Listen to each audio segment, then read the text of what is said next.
I have something I think is kind of a big statement. I've been a fan for since 1996, and what this whole charade thing is I'm gonna give a New York Rangers State of the Union. I'm aiming for every game. Missed the past couple games, um, but I've been a fan since 96, 97 when Gretzky was traded here, and I'm just giving a State of the Union address, aiming for every game until we win the Stanley Cup. I'm not trying to get famous. This is just strictly a hobby that I do. It helps me enjoy the Rangers a little bit more. But the first thing I want to talk about is I had this. I kind of had this interesting epiphany. It's not the right word, but I'm gonna make a statement, and I think it's kind of cool. All right, so let's go. Artemi Panarin is the greatest player we have had in my Ranger fanship. I became a New York Ranger fan since 1996. Specifically, I don't remember a specific date, but the reason why I became a New York Ranger fan is because Wayne Gretzky was traded from the St. Louis Blues to the New York Rangers, and my father was a Wayne. When I was a kid, I remember Wayne Gretzky. He was a fan of him, so I followed Wayne Gretzky over here. I became a fan of the Rangers. Now, in that time period, we have not had. I just realized Artemi Panarin is so good, and I didn't realize he was this good. When we signed him, I was like, yeah, we paid a lot for him. Is this guy going to be a real difference maker? This guy is, and I'm sure there's a lot of people. If you're like actually watching this video, I'm sure there's a lot of people who are familiar with the struggles of the people who've been a fan since 1996. We've been horrible. We bought every free agent, and they haven't worked out. And every time, like when we're bidding the highest for the free agent, I get nervous. So I didn't know how Artemi Panarin was going to work out. I guess I will say this in this part of the video. I do think that Artemi Panarin. I did think he was coming to the Rangers the whole time. My wife is an Armenian refugee. Took me a long time to figure this out. But she's an Armenian, so like her family, everyone's familiar with the Armenian genocide. Her family was displaced from Armenia to a place called Azerbaijan, and then the Azerbaijani government kicked the Armenians out of Azerbaijan. So that's what she was a refugee from. So she's not like she didn't live in Armenia, but she's like Armenian. So like a lot of us have Italian American. This took me like years to figure out exactly, but a lot of us have Italian American friends. Similar situation. She's an Armenian person living in a Russian cultured area. So she has a lot of Russian culture in her. And the moral of the story is, Russians love New York City, and she's the one that told me, like, Artemi Panarin, there's no chance he goes to play for Long Island. There's no chance, zero, none at all. When she was saying, when it was like, well, where's this guy going to go? There was zero chance this guy was going to play in Long Island, and Jeff Gordon knew that, and the guy took a pay cut to come here. Russians love New York City. That's why I love that we're starting to get these influx of Russians, because Russians love New York City. There's Brighton Beach. They can all hang out. They love New York City. But anyways, my point is, the statement I really want to make is Artemi Panarin is the greatest Ranger that I have seen play for the New York Rangers. Obviously Gretzky came over here. Like, Gretzky's obviously like greatest, but I'm talking about on the ice, the best player. Like, when Gretzky came here, he was at the end of his career. No player has played better.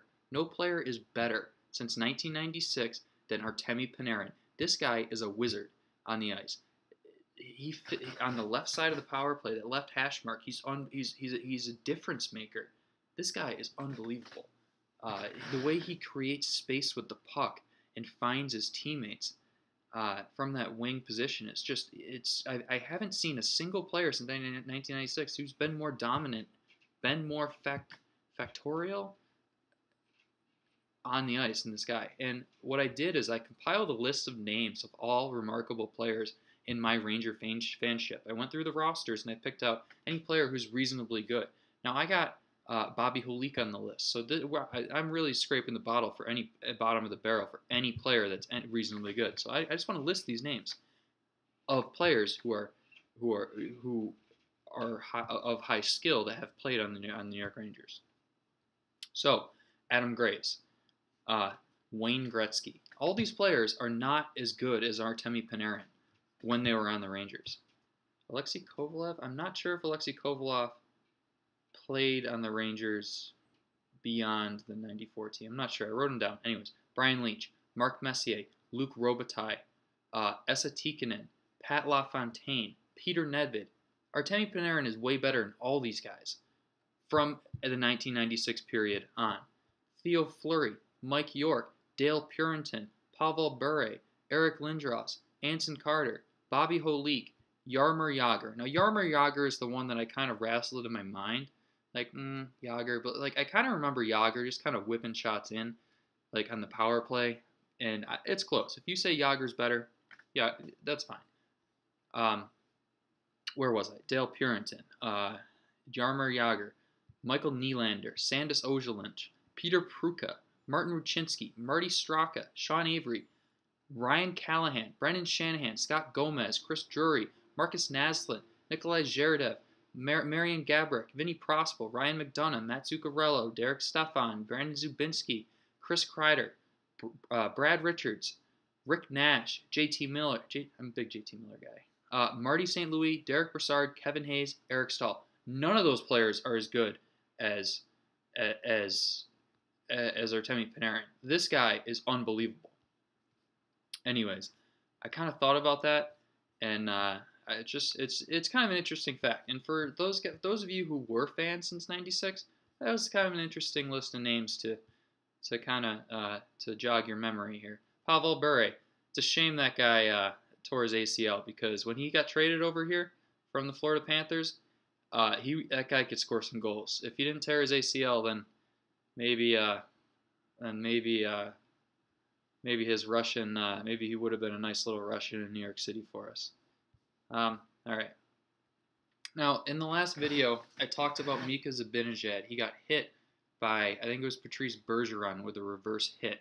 And I told him, you know, in mixed martial arts or boxing or something, it's kind of it's the shots that you don't see that kind of really hurt you, give you a concussion, hurt you, knock you out. It seems to be, to me, like Mika's out with a concussion. Maybe it could be a neck injury or whatever. My point was that Mika had a concussion history, and he needs to enter those corners. I would like to see him enter those corners with more of an aggressive looking for the hit. Don't be caught off guard with a reverse hit, because it seems to me that hit gave him a concussion, and he's got a little bit of a he's got a concussion history to him, and I hate to see him out for so long, but maybe I foreshadowed to this injury from my last video. But since I made the last video, he hasn't come back to play. All right. Now, next thing I want to talk about is the Lady Liberty jerseys. Now, on the NHL YouTube page account, they are showing, I watched it today, they are showing the Marek Malik between the legs game against the Washington Capitals. It was Ovechkin's rookie year. Now, an interesting fact about that game is Henrik Lundqvist wore a Lady Liberty jersey. They wore the Lady Liberty jerseys when Marek Malik went between the legs on Ole the goalie to win it, I think in round 14. Guys like Jason Strudwick tied the game for us when we needed a goal. It's a Ryan Holwig's shot. What was his name that I liked? He was wearing 13 or 14. I forget his name. But I don't know. I thought that was an interesting thing, interesting fact that Henrik Lundqvist actually wore the Lady Liberty jersey. The other thing I wanted to say about the Lady Liberty jersey is the St. Louis Blues brought back those '96 jerseys. We are all familiar with the ones that Gretzky was wearing, and when Yzerman had that famous shot in the corner against Grant Fuhr. And they brought them back the other day, and they look fantastic. And you know why they look fantastic? Because they didn't change anything. It was just their jerseys, these classic Blue Note jerseys, and they were just recognizable, and they didn't change anything. Now, if the Rangers decide that they do want to bring back the Lady Liberty jersey, like a lot of people have been clamoring for, don't change a thing. Don't have um, a new take on the Lady Liberty jersey. You either go with the Lady Liberty jersey or you create a new jersey, like those cream colored ones they created for the Winter Classic. I have a Gabrick one, excellent. I didn't like the other ones as much, but if you're gonna create a new jersey, create a new jersey. Cool. Let's have a new third jersey. But if you're gonna bring back the Lady Liberty jersey, go full Lady Liberty. If you want to get a little creative, bring back the white one too. That would, but don't just change the Lady Liberty jersey. It'll be too much for me. All right. So the next thing I want to talk about in their little State of the Union address here is Henrik Lundqvist is still good. The Hurricanes game, the Penguins game, I think he played in the Washington game a couple days ago. He's good. I remember noticing him giving a post-game interview in the beginning of the year. He looks skinny and sensational. He must be on one of those low-carb diets or something. He must really want another shot at the cup because he is fantastic. He can still play, and he can still be an elite goalie in this league. And if we put a team behind him, he can still make a run to the cup, which I really want to see. And I think a lot of Rangers want to see Hank have one more chance at the cup with another team in front of him.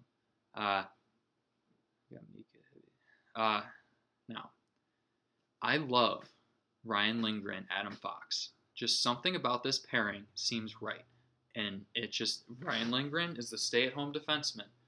You got Adam Fox is the guy, I think, in my last video, or the one before that, I made the statement of Hunter S. Thompson's quote of no one truly knows where the edge is, because you can never get an honest look at the edge because the only people who know where it is have gone over it. And I kind of made the point of, like, Adam Fox, as that puck-moving, aggressive defenseman, needs to figure out where that edge is, because I said he would make ridiculous plays and people would go get scored in, go score on us because they'd be going on breakaways, because he was trying to dance around people and he needs to figure out how to do that, how to beat guys and find space, because that's just his role on the team. He needs to be successful at that to be a really good NHL player, and he's just a perfect fit with Ryan Lindgren. And they were on that World Junior team that won gold. They're buddies together. Like, I love. They're both salary. The salary cap for these guys are both low. We can team controlled, and I just love it. I love them together. Ryan Lindgren scored his first goal the other day. I think it might have even been on the power play. But some things in the world just seem right. And Ryan Lindgren, Adam Fox, as our third pair defenseman, as our third pairing demon, just makes sense. It just seems right. Also, Adam Fox working that power play, along with Tony DeAngelo, who's also been playing out of his mind. Is just that's what it is. That is our answer on the power play. You know how we always got like Kevin Shattenkirk and like Keith Yandel and like Paul Mara back in the day was like, oh, this guy can really shoot the puck. He's going to fix things on the power play. We never had that power play quarterback, Sandis Ojelynch, before he got lost in the sauce in New York. He was supposed to quarterback that power play. It's amazing what happens when you build from within. You develop your own prospects. All of a sudden, we got Adam Fox and Tony DeAngelo running the point in the power play, and our power play has not been better. And it's hard to believe our power play has ever been any better. When our power play is on the ice, we're a threat to score. When's the last time that happened as a New York Ranger fan? This Tony DeAngelo and Adam Fox are awesome on the power play. They are the answer for now. Not for now. They are the answer. Like, these guys are good. You got Brady Shea on the other side of that, and that just thinking about the future. Lieber Hayek, who's kind of been struggling. And we got that Keandre Miller kid who's at Wisconsin. Strongest grip strength in the 2018 NHL draft. As soon as I heard that, I was like, good move, Jeff Gordon. I want the guy who can squeeze stuff the hardest. That's a fantastic move. When that kid comes up, you're going to have Trouba Shea. I think those guys are buddies. You're going to have possibly Tony DeAngelo, and then you're going to have Keandre Miller, another well, they're both kind of aggressive defensemen, but two-way defensemen. But that is what it is. Tony DeAngelo, Keandre Miller, then you got Adam Fox, Ryan Lindgren. Boom. D-men of the future. This team is coming together. Those are the 6 D-men of the future. Keandre Miller might be here next year. Might be here this year if we make the playoffs. Anyways, anything I wanted to say. Fox to Kakko. That 3-on-3 overtime goal, that Adam Fox kid is scoring goals. Well, in preparing for this video, I kind of came to the realization that Kreider's gone at the deadline. I always held out hope. I like Kreider a lot. When Kreider is traded, I will definitely try to see if they got any jerseys at Dick's or something, any jersey deals. Last year I bought a Zuccarello jersey. I really like Chris Kreider. It's just he was one of like as a Ranger fan, like the past 10 years or so, or like more so like the past 6 years, like our whole style of play was to just have 5 guys collapsing in front of the net, block everything, and maybe score a goal. Like that in general, like we scored more than one goal sometimes, but that was our whole philosophy. Tortorella, like get in front of the net, block shots, play defensively. Gaborik would complain he doesn't want to play defense, it's not in his contract. And like Tortorella would be like, you play the defense, and like he'd be like, oh, I don't want to. Like, and it was just really boring. The other team possessed the puck all the time. I remember watching all those teams, and my dad would be like, this team sucks. Like, they all suck. Like, they're not good because, look, the other team has the puck, like, shooting on our goal all the time. Like, when do we get the puck? And I was just, like, being like, Dad, shut up. Like, dude, they're okay. Like, they're good. And that went on for, like, years because that was just our style of play. Like, it was just horrible to watch. It was very stressful in the playoffs, and even when we were the 1 seed, like that style of play, we took it to Game 7 against the Ottawa Senators in the first round of the playoffs as the best as President's Trophy winner. But Chris Kreider came up from Boston College, and he was the first player who my dad was like, oh wait, this kid's good. Like, oh, this kid can play. Like, this kid can skate. So Kreider will always have a special spot in my heart because he was the first player on that team who actually transcended my father's opinion of the Rangers having an offensive threat. Because Chris Kreider is a powerful guy who can skate really fast, and he is a difference maker whenever he's on the ice, really. So I'll always remember Chris Kreider, and he is one of my favorite players, and I will get his jersey. But he is gone. They did send a letter. They did let us know this would happen. All right, now the next guy I want to talk about, Pavel Buchnevich. When Pavel Buchnevich came here, you had the kind of different sides. You had like, oh, this young Russian kid, he scored so many goals in the KHL, and then people were like, yeah, but look, he's not playing well. Look at him, like and I was kind of on the side of like, he's not going to score 30 goals this year, guys. Everyone pump the brakes, like. But I am happily surprised that Pavel Buchnevich is actually playing well. I have not been Pavel Buchnevich has not been my favorite player because I didn't think he was very good. I just didn't think he was very good. I didn't think he was a 30-goal scorer. I think everyone was getting way too excited about Pavel Buchnevich.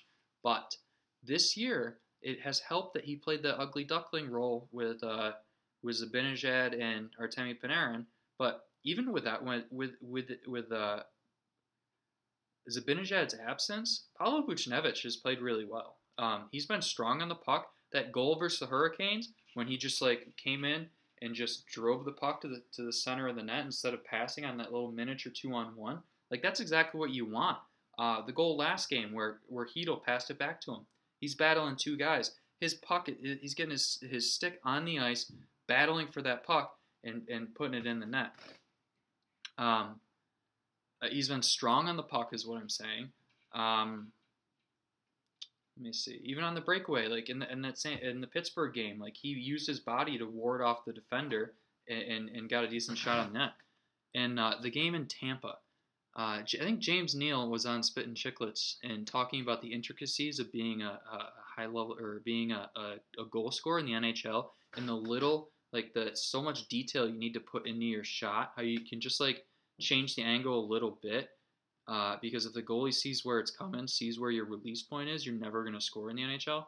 Austin Matthews does this a lot. I'm sure there's all sorts of videos on it too. But James Neal was talking about like you subtly just like pull the puck in and shoot, or like a little toe drag and shoot. I saw Pavel Buchnevich do that coming down the left side in that Tampa Bay game where we got beat on 9-3, I think. And that's just I like him seeing that because there is something to be said about those little intricacies in the NHL where you can't just shoot the puck. You need to figure out how to shoot the puck in those types of situations. The little pull back toe drag changes the angle, and it's just nice to see that.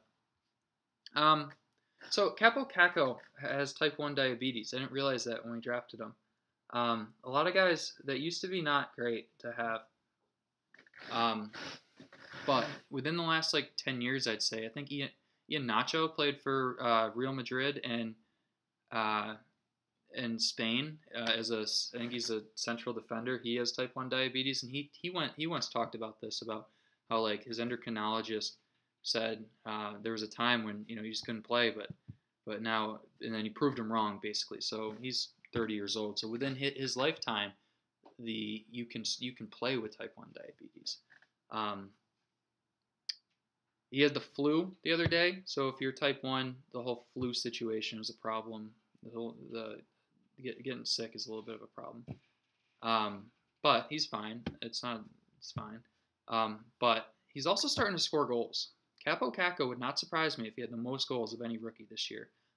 You can see him he's like on that power play. I think it was in the Hurricanes game. He takes the puck, he skates to the middle and shoots. It's another thing my dad always said. Skate to the middle. They'll let you skate diagonally to the middle, like backwards to the middle, and shoot from there, and it's a better angle. But you can see Kaapo Kakko on that power play. He kind of curled around and like went to the middle and shot. I think it was in that Hurricanes game. But Kaapo Kakko's starting to score goals, and a lot of people are getting on him. But hey, man, the kid's 18 years old, got type 1 diabetes, from Finland, moving into Manhattan, lives with a random family in New York City. I don't know. It's got a lot going against him. There's a lot of human elements that Rangers fans don't think about or sports fans don't think about when they think about players. But my point is, Kaapo Kakko is really coming on to be a better player. He's coming off an illness right now. He's got the flu, so he is a better player, or he is going to be. He is looking out. He might be rookie of the year. All right, Filip Cheytl.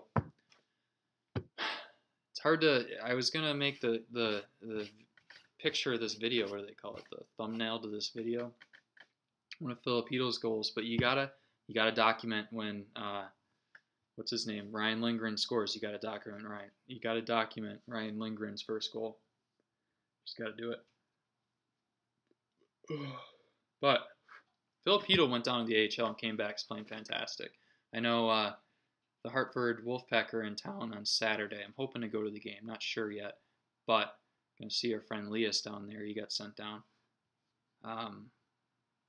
But Filip Cheytl was down there in the beginning of the year. Worked on things, came back. He's one of our best players. No, it's not debatable. He scored a goal. It was 8-1. Started celebrating. Did the fist pump. It's 8-1. Then he celebrated. He scored another goal to make it 9-3. And he didn't celebrate after that one. So someone might have talked to him. But hey, you gotta appreciate the element of being excited because he's trying to focus on his game. Like he's coming back to the big club. I can definitely see him being like getting excited that he scored because he's doing something well because he's really focusing on his game. So I'm not gonna really care too much that he celebrated that the goal to make it 8-2 from 8-1. So Alex Georgiev, I kind of see the long term. In last video I talked about. I shouldn't say video. The last State of the Union, New York Rangers State of the Union address. I talked about Alex Georgiev and how I can only imagine the management for the Rangers shipping this guy off, trading him for a second-round draft pick or something, because I can see they want Shesterkin, again, hoping to see him on Saturday. They want Shesterkin to go to be the guy, and you have Hank there. Hank's not going anywhere, nor should he. If he wants, after his contract is up, and then if he wants to sign a smaller deal and play another year, he can play for however long he wants, within reason, as long as he hasn't fallen off a cliff. But I would like to see the future of this team is Henrik Lundqvist and Igor Shesterkin. Again, Russians love New York City. I love this Russian pipeline we got going on. Because you want those kids in Russia to grow up as Ranger fans. Like, the same thing with like soccer. Like, you want Brazilians to grow up wearing Manchester United shirts, so the players from Brazil want to grow up and be Manchester United players. The same thing with Russia. Like, you want Russia to look at the NHL and be like, which team does Russia care about? Oh, I care about the New York Rangers. All the Russians are on there. Oh, all the Russians are in New York City. It's just, you want those kids in Russia to grow up and want to be a New York Ranger.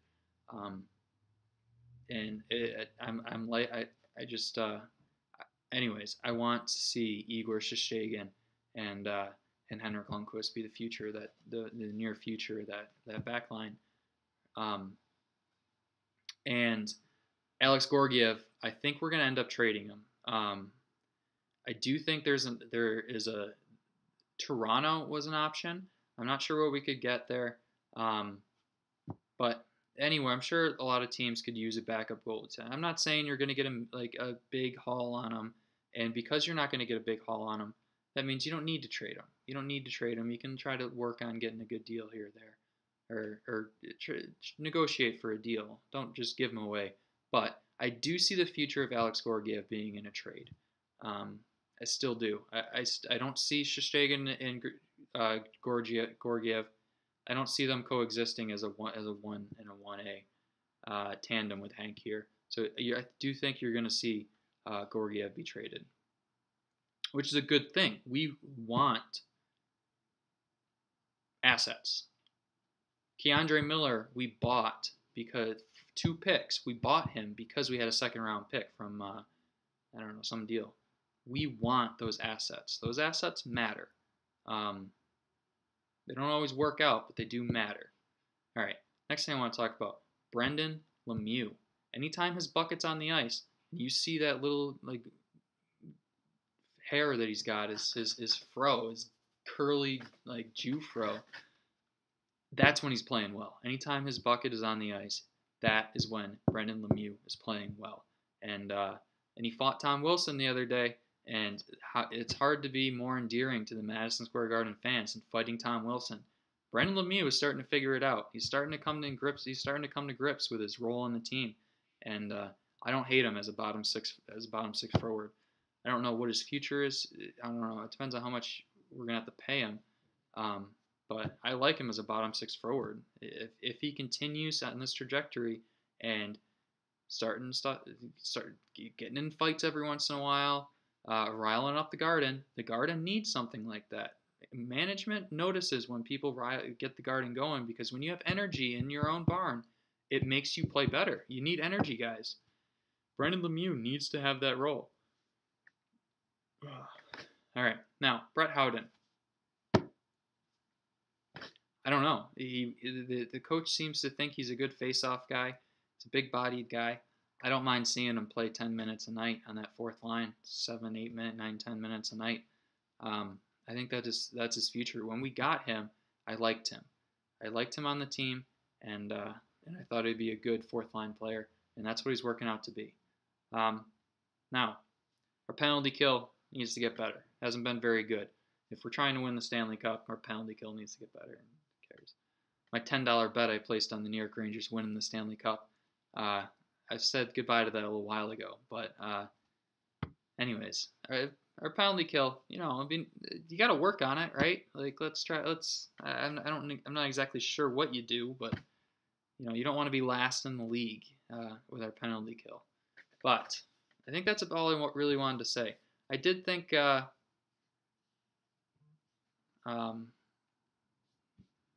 in the works. My buddy just texted me. He's friends with Dominic Reyes, the UFC guy. If you hang out in this channel, you might see me interview Dominic Reyes, the guy who's going to fight John Jones, if you're into that kind of thing. But State of the Union address. I know we play Ottawa tonight. We may have another one coming in soon. So keep an eye out for it. This is, again, I've been a fan since 1996, 97. Whenever Gretzky was traded here, I used to tell everyone 97, but I think it's actually technically 96. So, anyways, this is my State of the Union address until we win the Stanley Cup. So, I will see you shortly after, yeah, that's correct, after the Ottawa Senators game.